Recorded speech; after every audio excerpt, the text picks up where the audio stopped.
Harmony, welcome to the Live the Width of Your Life podcast. Thank you. It's so nice to be here with you.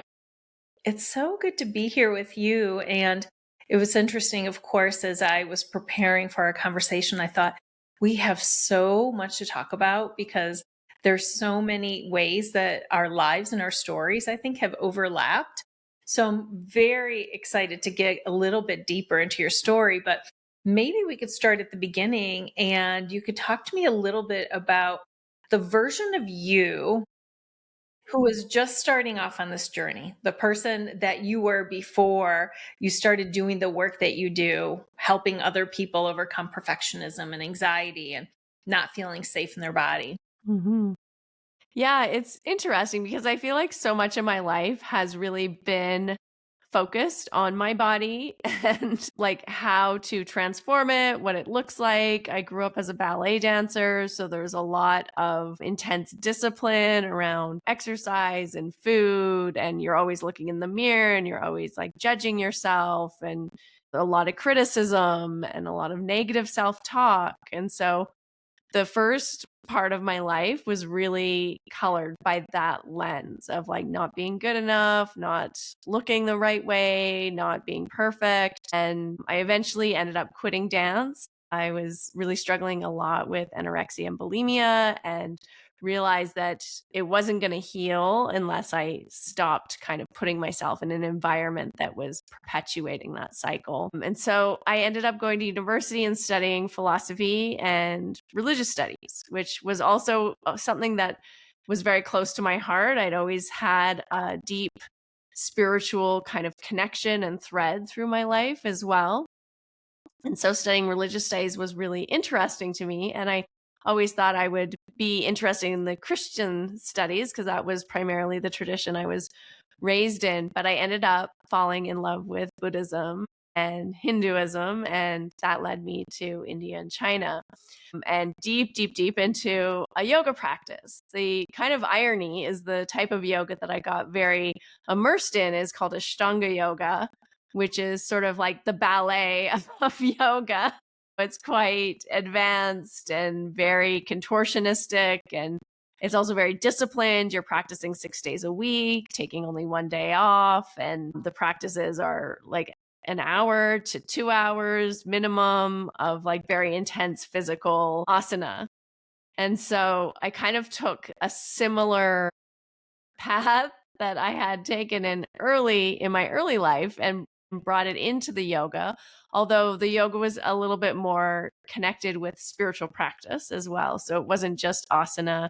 I was also very much into Buddhist meditation and had a meditation practice, a daily practice that I was doing, and pranayama, breathing and breath work, a daily practice of that, and mantra, japa, recitation. I mean, it was like the whole thing. At one point, I was having sort of my own personal spiritual self-care practice that was over 4 hours a day. So it was like a part-time job. And it's interesting because I think after all of that sort of intensity, bringing that intensity to and discipline to my life, it helped in some ways, especially the yoga part with the breathing and the meditation, helped to relieve some of those patterns of perfectionism and the critical mind and the critical self-talk.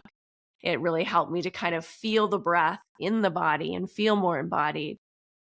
But it wasn't until kind of reaching midlife where I was diagnosed with an autoimmune disorder. I was really struggling with deep, deep burnout. And it just felt like I couldn't do this routine, this spiritual practice, this self-care practice. My self-care practice was stressing me out, right? And so it became like, how do I maintain? Also, I'm an entrepreneur. I've worked for myself since I was 20, like teaching yoga and philosophy and spiritual kind of classes and practices. How do I maintain this business where I'm leading and guiding others when I'm in a space feeling deeply like I have no reserve left, where you're just feeling totally depleted within yourself? And so that point was really a breaking point in a way, in a good way, where it forced me to do some deeper work. where it wasn't just about doing more to feel good about myself or feel like I did the things so now I can be regulated. And I work with a lot of people who kind of have this feeling, if I don't exercise for an hour every day, then I'm not good enough, or I'm going to lose it, or there's like a sense of self-worth tied to what we're doing. And I think it's very human and very normal for us. But uncoupling that sense of self-worth and being good enough with my achievements or what I was doing was really doing some of that deeper healing work of going within and really starting to understand what embodiment too is, not just doing a practice and moving your body in different ways or working out or doing breath work, but really being able to feel where you're holding emotion in the body and listening to it and being with it and connecting all these different layers of ourselves. So I got much more into sort of the energetic aspect of spiritual practice and being human and having a body and bringing that slightly different lens into the work that I was doing to rebuild myself kind of from the ground up at that point. It's so interesting. How old were you when you started dancing? Like 3? Okay. And then you stopped like before university, like a couple of years I before? stopped when I was 20. It was either I was going to go to university, I'd graduated, and it was sort of a choice of I was either going to go to New York and really go fully into the dancing, or I actually worked at a bank. I know that you worked in banking too. Yeah. So I had this part-time job as a bank. I was hired as a 17-year-old. And so I was like, oh, I'm just going to quit everything and work at a bank for, Yeah. well, at that point, I didn't know how long, but it ended up being about 5 years. I was thinking about these parallels that you were talking about with the dance, which requires the discipline. It's very body focused. Mm-hmm. It's very choreographed, all these passionate. And of course, you picked Ashtanga because also same So, sequences, yeah. so intense, so focused on pushing your body to be able to do more, to get deeper into Yeah. the poses, all these things. Did you do any healing work from dance and whatever it brought up in you? As you said, there were the eating disorders and there are other feelings of maybe not feeling less than before you Yeah. immersed yourself in yoga asana. Not really. And that was an interesting thing is the asana kind of healed me in many ways. And like being in India, because I lived in India for probably a total of 5 years over a 15 to 17-year span. So I'd go and stay there for 3 months or 4 months at a time, just really like being in the practices and being in that culture. And so there was a little bit of, I mean, it healed me in many ways in that I wasn't as identified with my body and incorporating the ideas of yoga philosophy and Buddhist philosophy and the meditation, I really feel helped to regulate my nervous system more. But I didn't really sit with the emotions. And that was, I think, a big sort of like unlocking a door for me was learning to be with the emotions of what was going on under all of that discipline and practice and work. Yeah. And I remember when I was doing about 90 minutes of yoga a day also before work, raising young kids and stuff. There's like this, it's a slippery slope almost of starting a spiritual practice. And then suddenly I felt very much like my ego was front and center, who was driving a lot of these decisions to keep going, to work faster, to master this pose, all these things. Did you experience that as well as you were focusing, you said 4 hours a day on your different practices? Yeah, I mean, it is kind of the paradox, I think, of spiritual discipline. And we need to have some discipline in order to grow, in order to learn, in order to develop, in order to Mhm. go deep into something, not just to be on the surface, but to be able to really feel immersed in it. So there needs to be some repetition.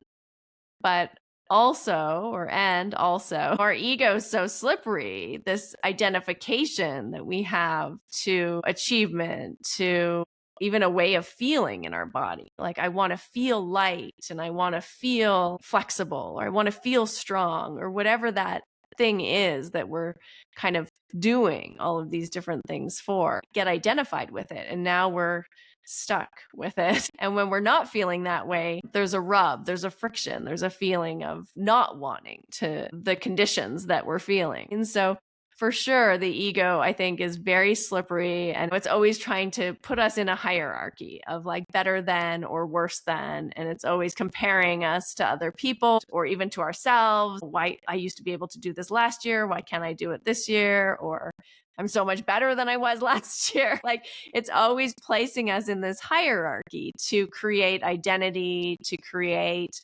validation, to sort of was trying to help us ultimately to create safety, to let us know where we sit. And yet also kind of is subtly dismantling us as well, because we never do feel safe when we're in the hierarchy because we're not whole.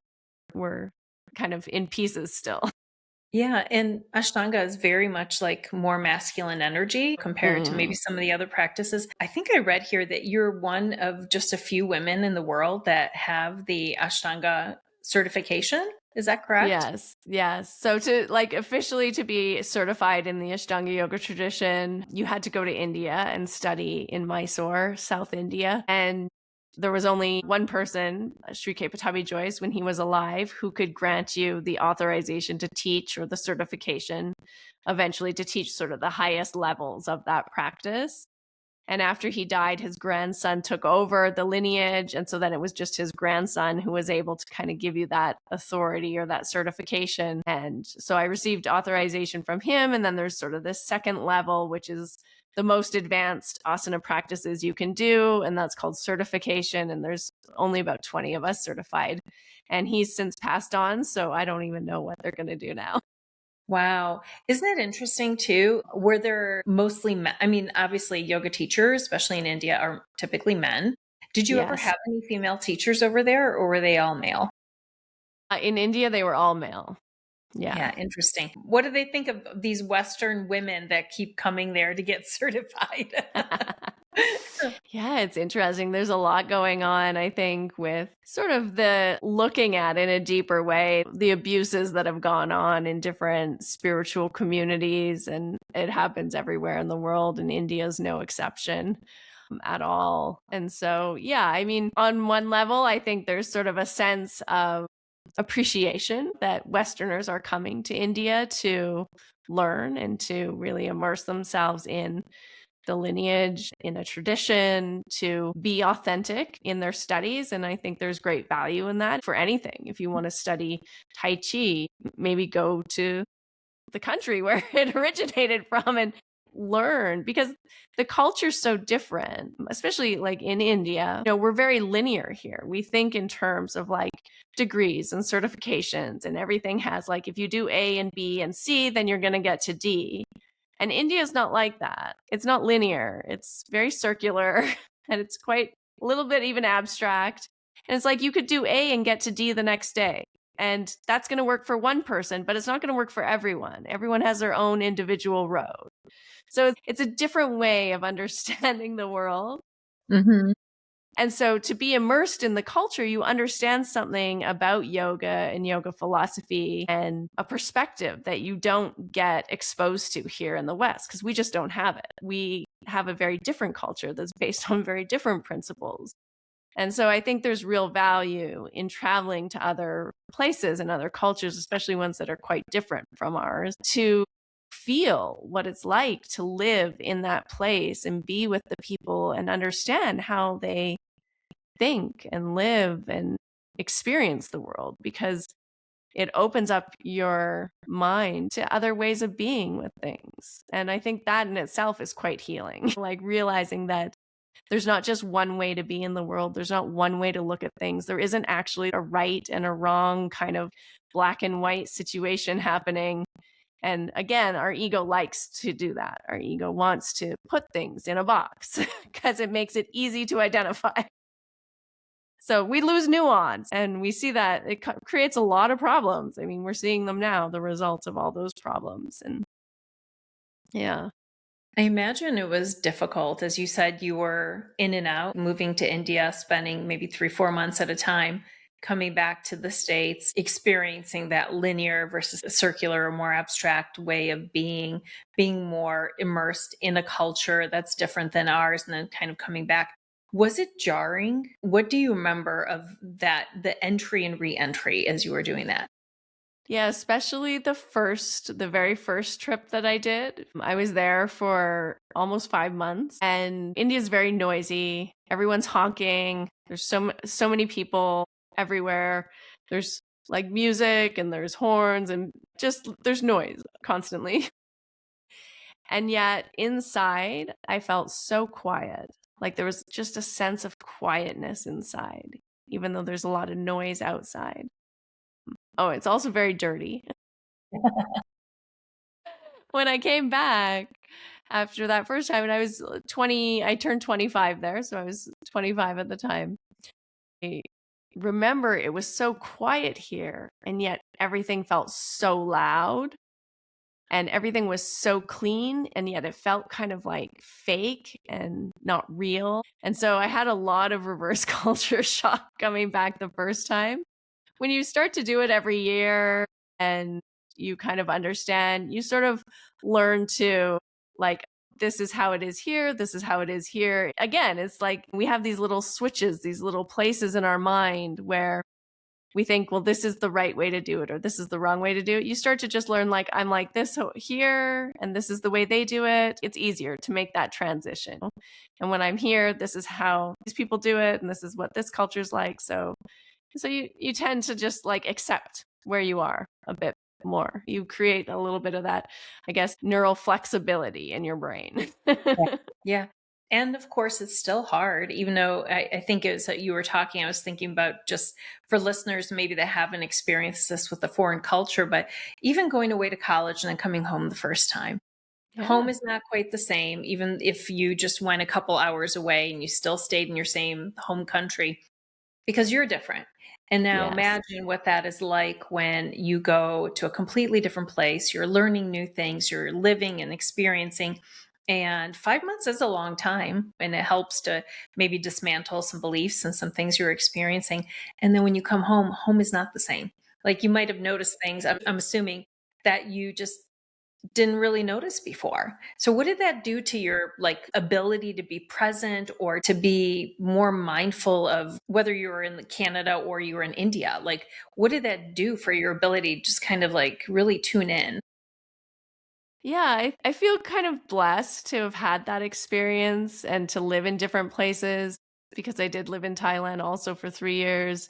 I lived in India back and forth for many years, and sometimes I was there for a full year. And then also to be in North America, I feel like I'm quite good. I learned to be quite good at adapting to things and to not expect things to be any specific way.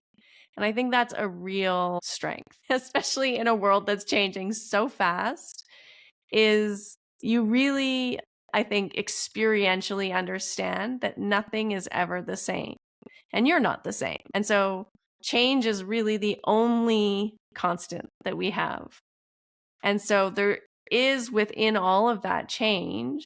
I mean, there's one thing maybe that stays the same, which is just that presence or that awareness. And so I think it helped me kind of create a very strong connection within myself to like that place of presence or that space where the seer resides or the Atman or the soul or the self, whatever you want to call the witness who sees all the change. And that's the teaching of Sri Shankaracharya, who's a sage in India, is everything is changing, which is both Buddhism and India say the same thing, that in their philosophies, nothing's staying the same. But India says one thing is always the same, and that's the seer, the one who sees. And that seer is also the same in everyone. There's Hmm. not like many. And the seer is also connected to ultimate reality, which is truth or love or being, existence, life force, that is sort of the matrix of all the change, behind all the change, but is just sort of holding it or seeing it or observing it. And so I think it gave me definitely a very unique early sort of adult life experience of being able to have many varieties of experience from also a lens of studying and learning to sit in the self and to be with myself and to be with what is, despite all of the chaos and change or whatever's going on. And also a lot of grace in understanding that other people are not the same too.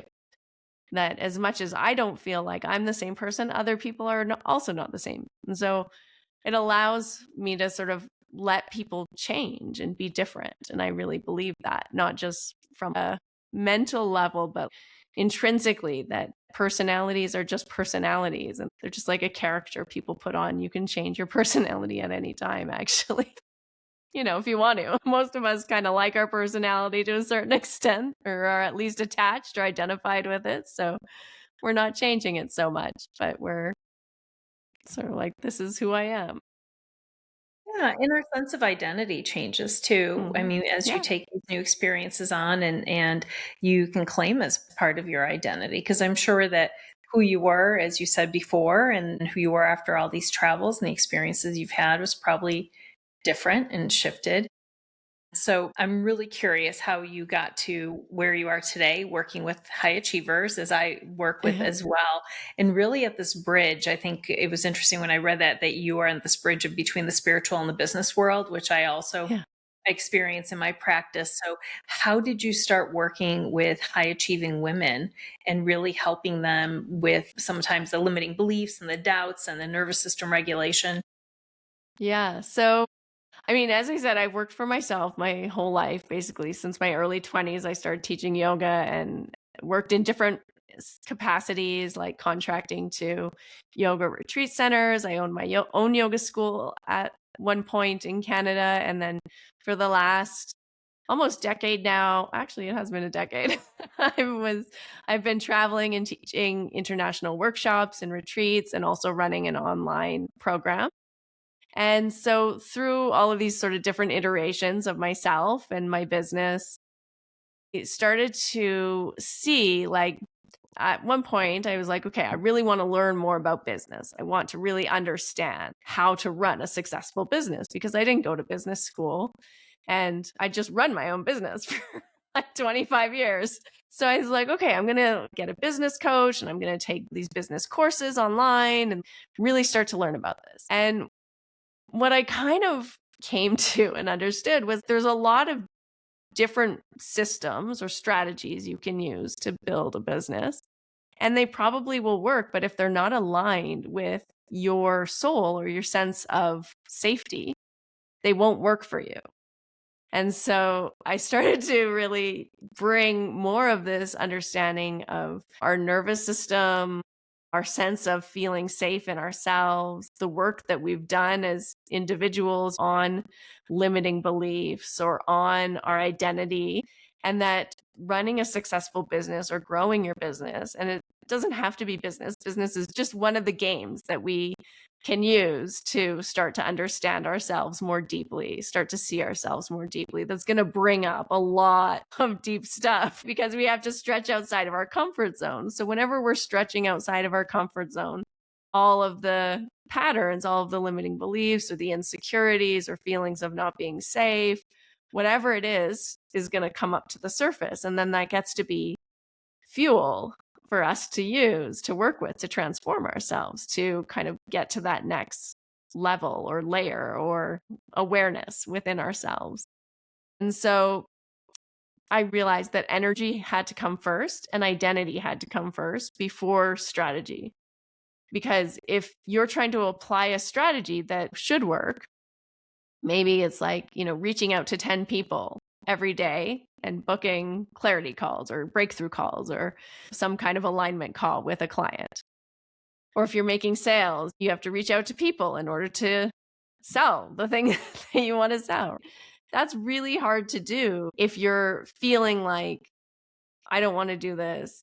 I feel insecure. What are they going to think about me? And you're projecting all of your own patterns onto the conversation or onto the potential people, you'll find other things to do. It's going to be a big block for you to do that strategy.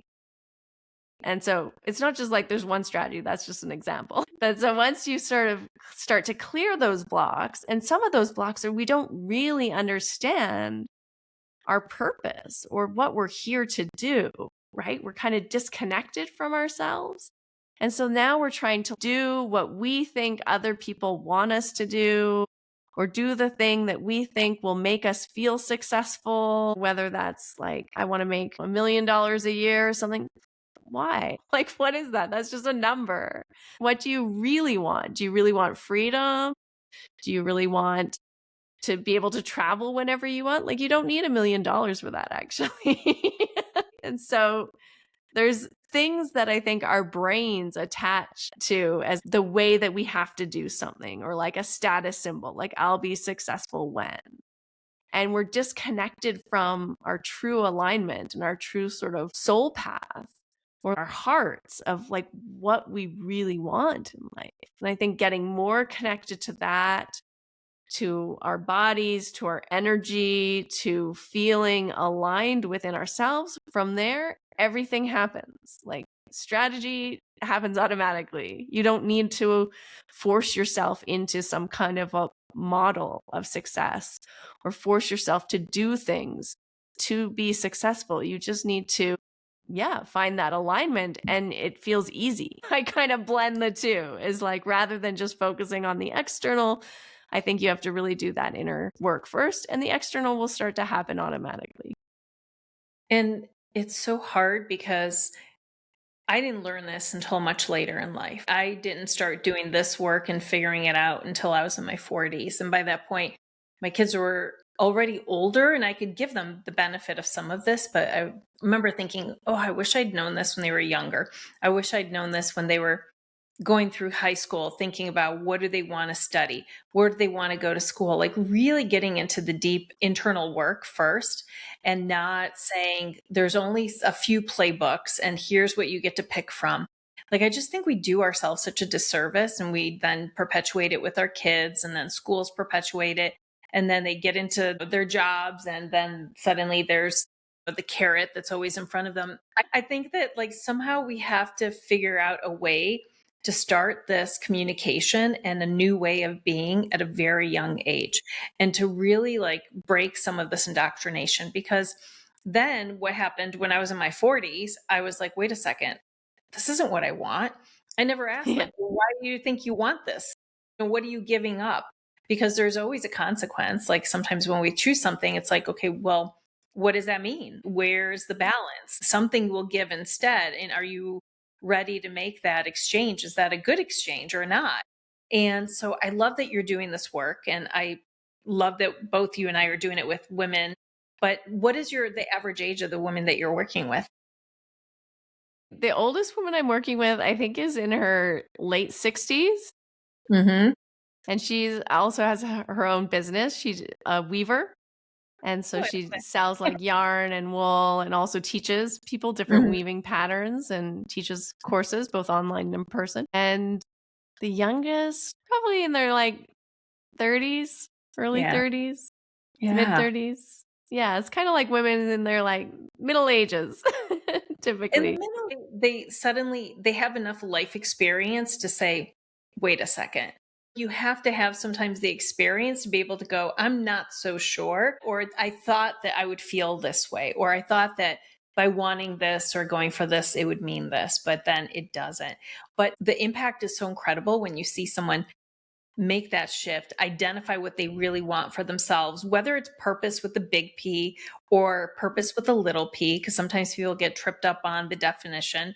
I think you can have a lot of different purposes in life: to be a mom, and to be a great partner, and be a great friend, and to be a traveler, and to be a yogi, and to have your own business. All of these Yeah. things, it doesn't have to be one big purpose that is so difficult to identify or to define.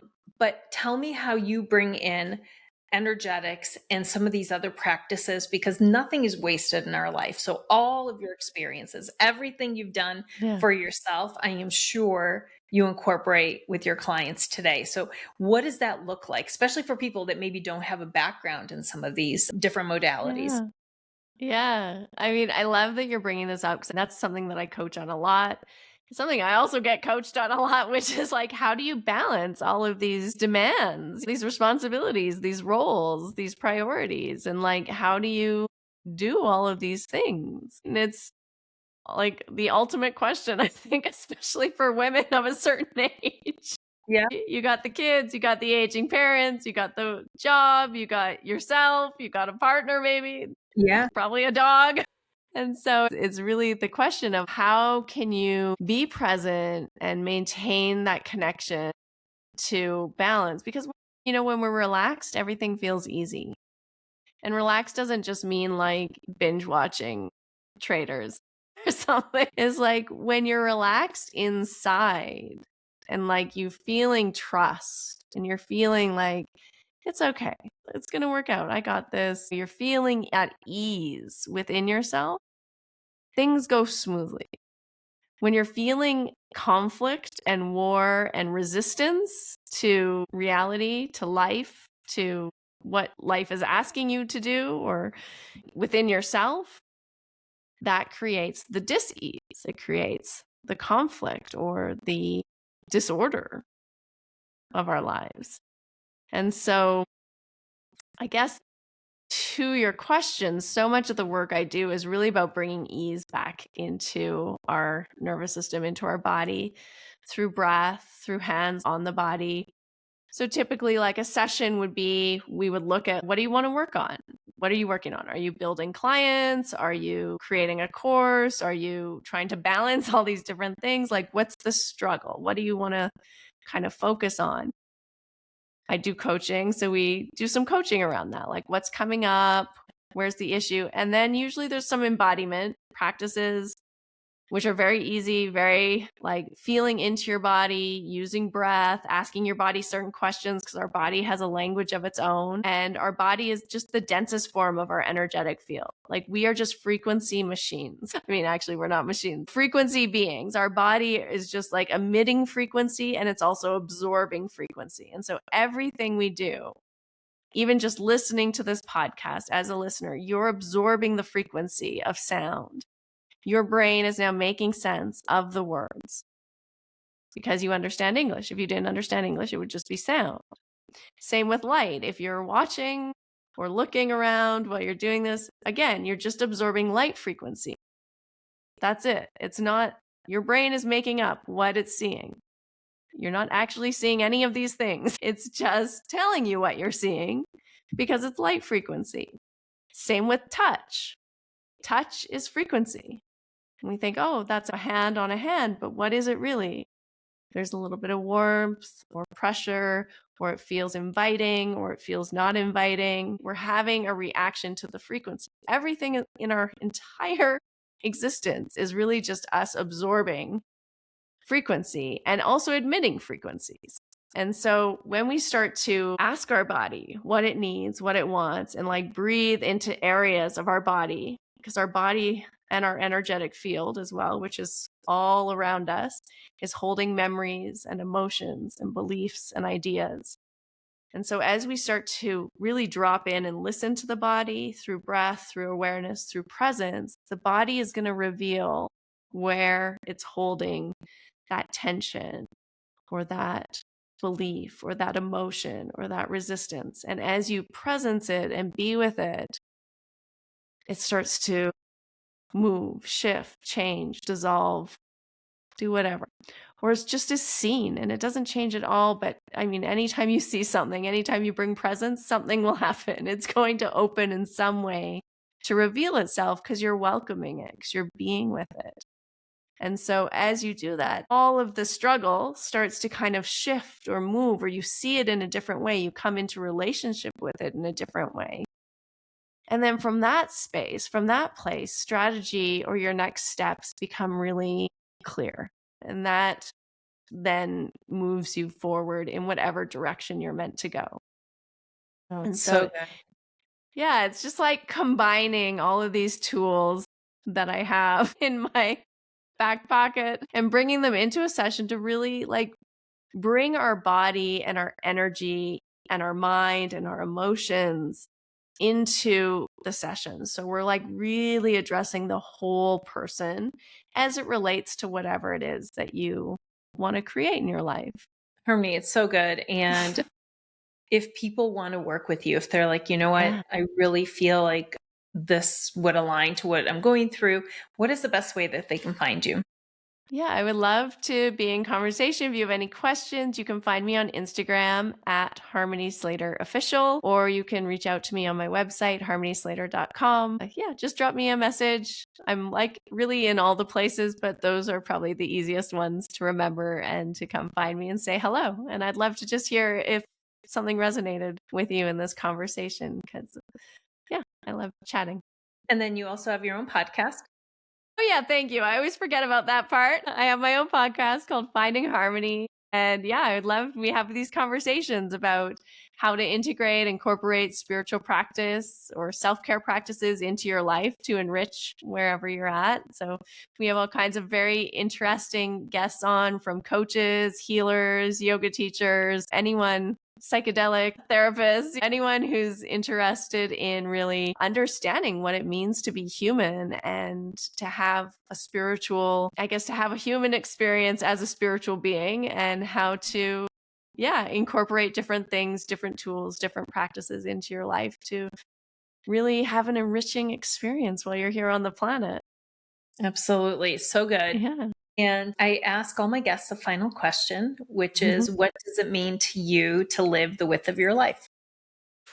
I love this question. I thought about it a lot. And I think for me, I was thinking like width, like the width of your life. I feel like for me is actually about the depth. And like my brain took the width and it turned it the other way. So I was like thinking, yeah, to live the width and the depth of my life is to just go to the core of what it means to be here as an embodied being, and to connect to that chord of love and presence, and to really try to be with, and just to like abide with reality as it is, whatever is there. And I think it's so easy for us to get distracted and for our minds to take us on all kinds of little journeys and adventures when we don't even have to leave our house. But to really, like, when you're with your kids, to just be